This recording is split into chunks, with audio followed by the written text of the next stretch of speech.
Okay, let's talk about tolerance and sensitization to effects associated with cocaine. So, whether or not we're talking about development of tolerance or the development of sensitization, it's going to depend on the interaction of several factors. Okay, dose, the species, and the exact behavior that's involved. Okay, again, that's dose, species, and the behavior. Okay, so depending on the dose of cocaine that an individual is using, some doses will be associated with effects to which you see the development of tolerance. Some doses will be associated with effects where you see the development of sensitization.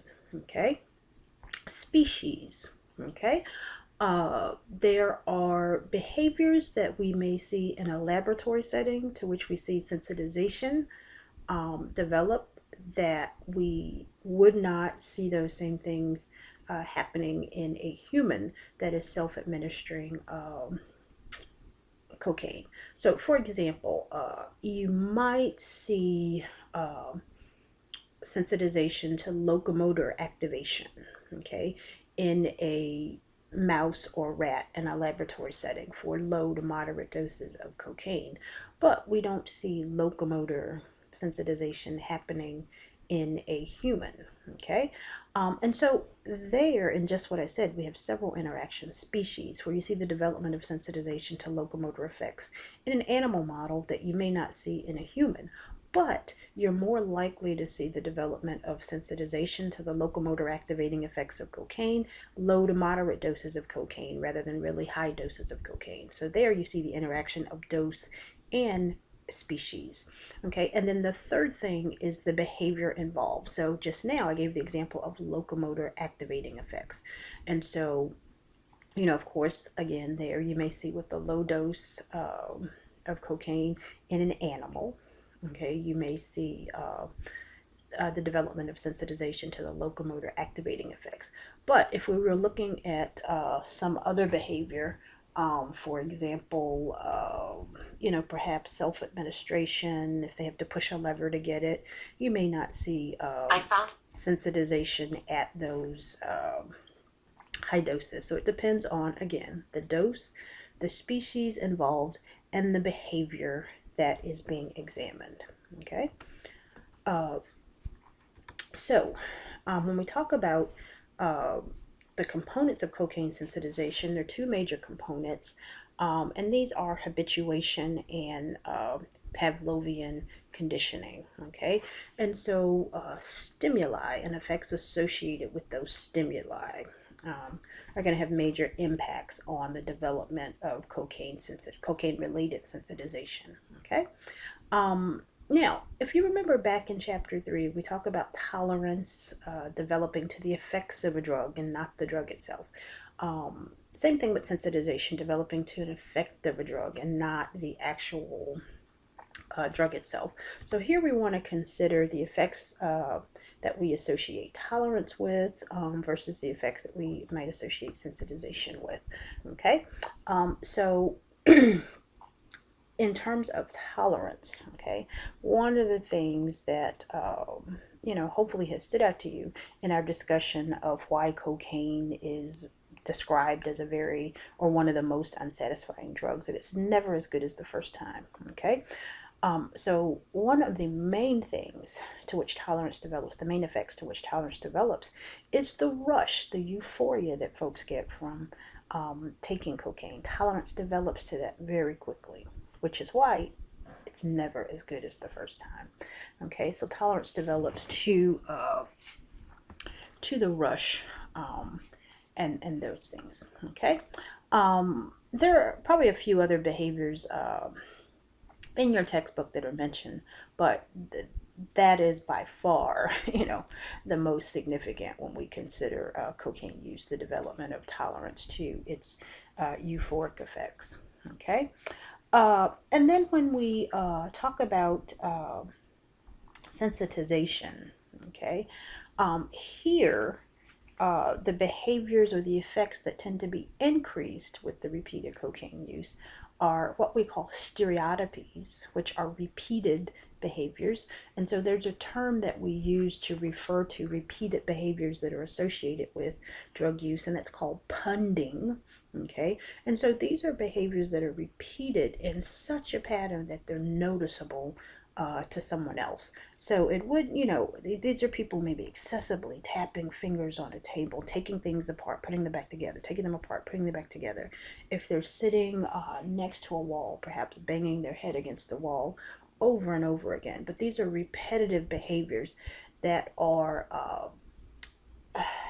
you could say, almost in an obsessive, repetitive pattern, okay, such that it's noticeable to someone else who may be around that person to see that it is certainly abnormal. Okay, the other thing that is very significant here when we talk about sensitization is psychosis. Okay, that's one of the effects that increases with the repeated use, the increased risk, increased occurrence of psychotic episodes with the repetitive and increased cocaine use. Okay, so I think I mentioned in chapter 3 that, when we talk about sensitization or effects associated with the drug increasing, these generally are not the pleasant or rewarding things or effects associated with the drug that increase, but these are usually adverse effects that increase. So again, tolerance being associated with the euphoria, the rush that individuals experience taking cocaine, and then sensitization developing to the repetitive actions, stereotypies, punding, okay, and then of course, the psychotic episodes, okay.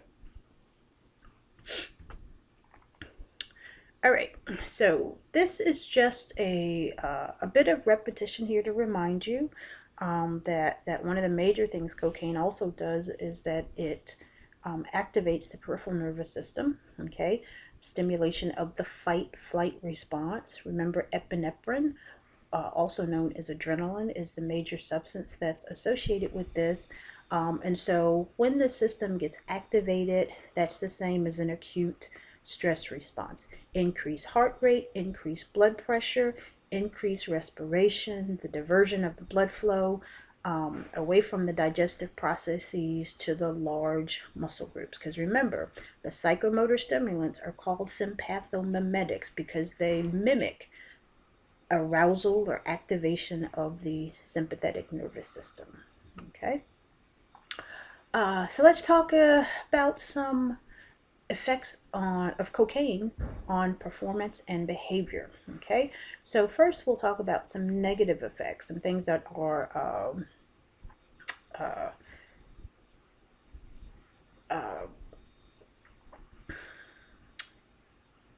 considered adverse. Sorry, I had a loss for words there. Okay, so paranoia. Remember, we talked about some of the psychological stages that people go through after they've self-administered cocaine. Paranoia is one. Okay. You also have visual hallucinations, and what I should have here is a slash. You also have tactile hallucinations. So individuals think that they see bugs crawling on their skin, but they also have the sensation that bugs are crawling on their skin, which is why we say there's both the visual and the tactile hallucinations. And so with cocaine and crack use specifically, sometimes they call these crank bugs or crack bugs because the individual thinks that they see bugs on their skin and they think that they feel bugs on their skin. So that's where we get that tactile component. And then the word we use for this is formication, when they think that you have bugs crawling on your skin.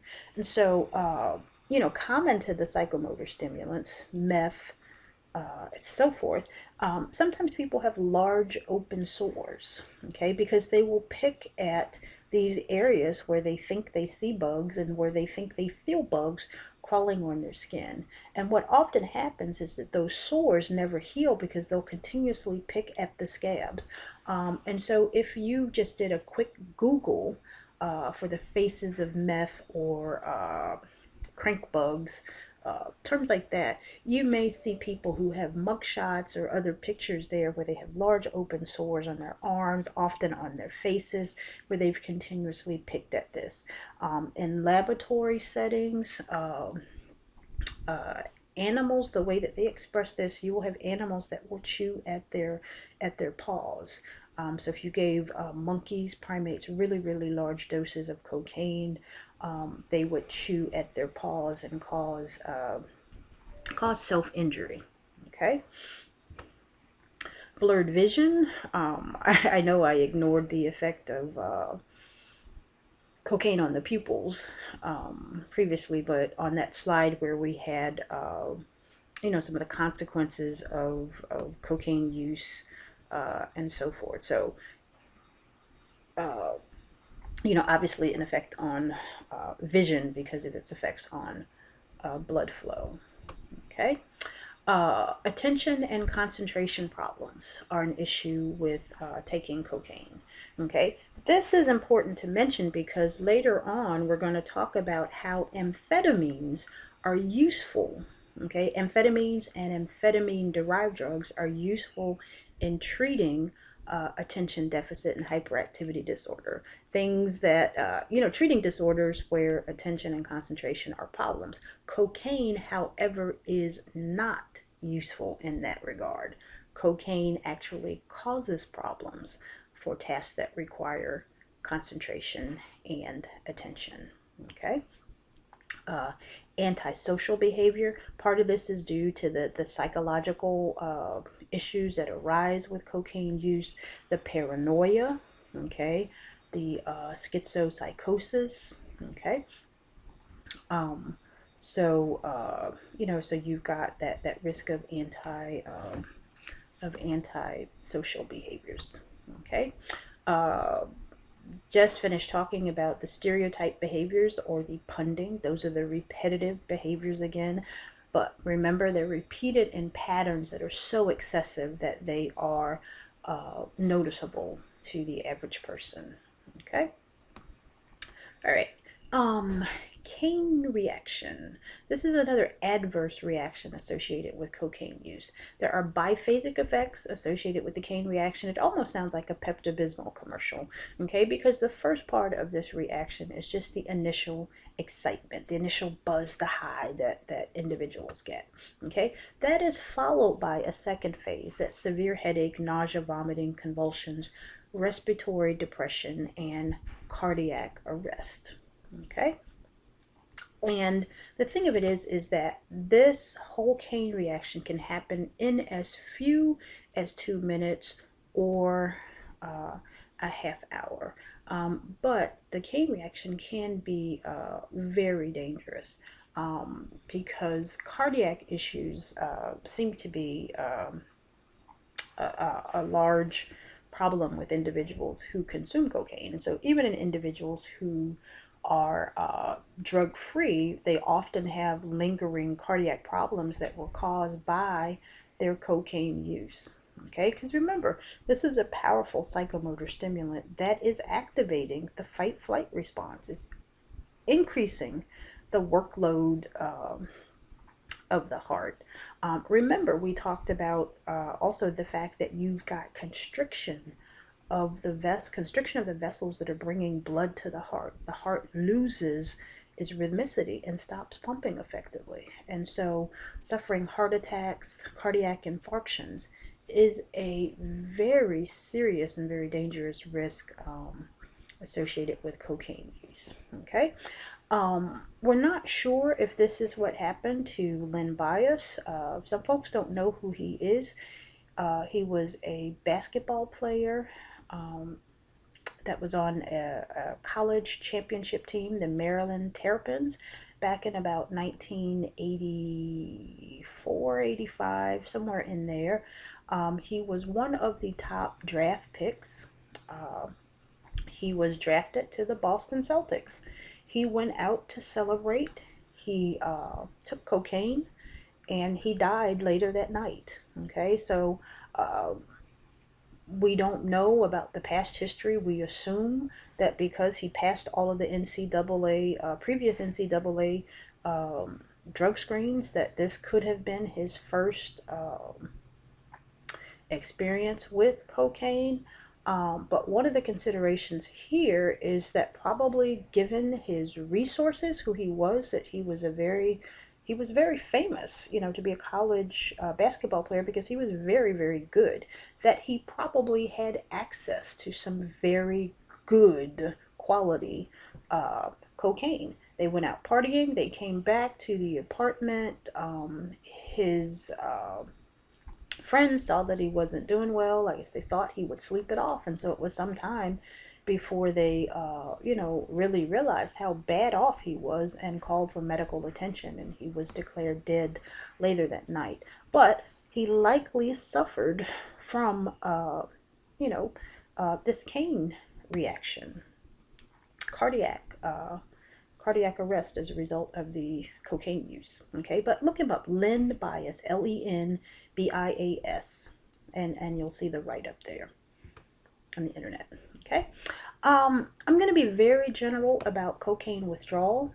The withdrawal from cocaine is very cyclical, or the withdrawal symptoms.